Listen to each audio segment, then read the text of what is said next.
This is an adapter that allows you to use Canon lenses on your Sony ZV-E10. And I previously did a video about this, and I actually thought it was kind of a big deal, but I didn't know how big a deal it was. Because apparently other companies have tried to make adapters like this in the past, and they didn't work very well.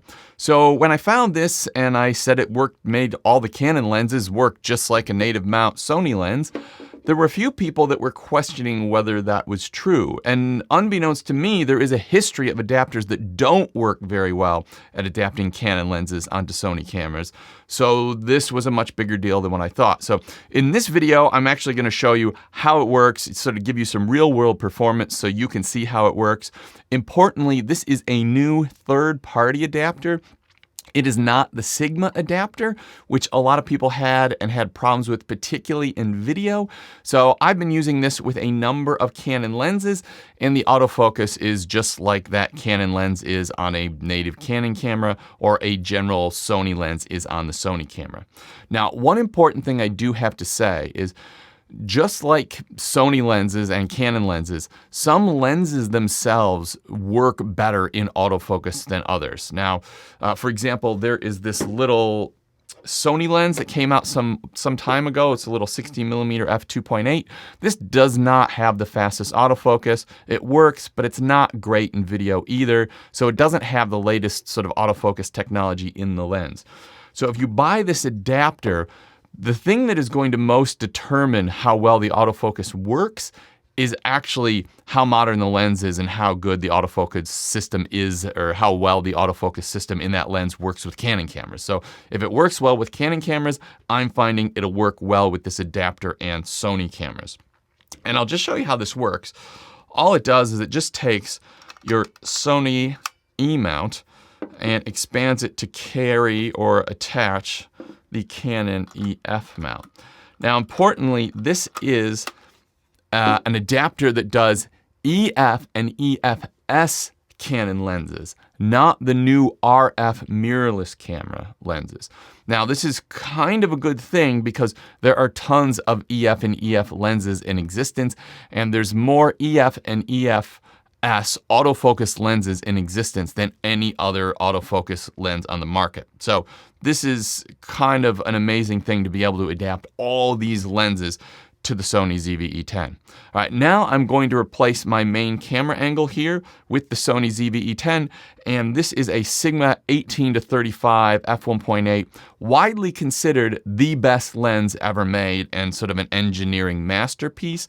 And if you're going to shoot YouTube videos, or if you want something that gives you a blurry background but is a versatile zoom lens, this thing is a no-brainer. At one point, the Sony store was selling a red camera cinema kit they decided to sell, an all-in-one for documentary filmmakers.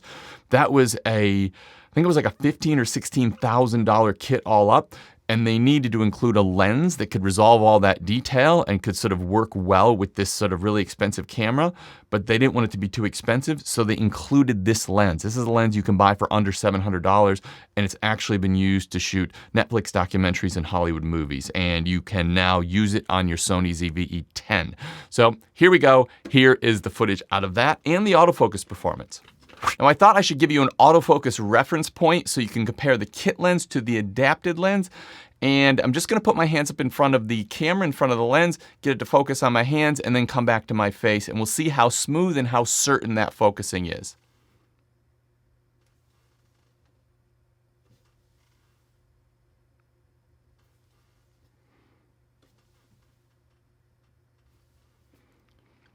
So that'll just give you a reference point, so when we move over to the adapted lens, you know what that looks like. The other thing you want to have a look at is the lens that I'm talking about that we're demonstrating here has an f1.8 aperture. That means it's going to give you a more blurry background. It's also going to let more light in so that we are going to get a cleaner image. So this should be a sharper, more detailed image with a more blurry background, and the kit lens should just be a little bit more gritty and grainy and not as much detail, and also the background shouldn't be quite as blurry. Now, after running this test a few times, what I've actually discovered is that the adapted lens is more confident and more sure of itself and has less hunting and pulsing than the kit lens does. So I was making this video to show that it was as good as the kit lens or as good as a native mount lens using the adapter. I'm actually finding in this case it's better. And I'll just give you an example. What you should see with the kit lens is when it goes back and forth between my hands when I put them up in front of the lens and my face, there is a little bit of uncertainty and pulsing where we don't get that with the adapted lens.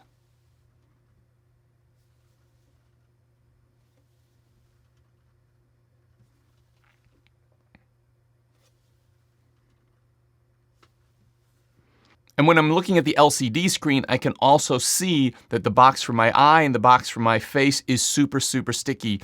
It's sticky on both of them, so just looking at the screen, you would think they're similar, but when I actually reviewed the footage, I'm finding that there is a pulsing and hunting in the kit lens that there isn't in the adapted lens.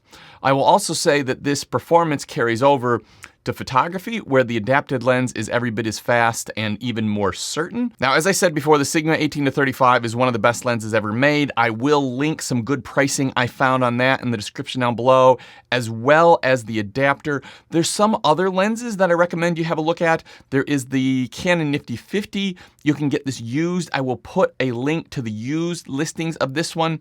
You want the STM version, but you should be able to find it for around $50 or $60, definitely under $80 even for sort of a mint condition copy.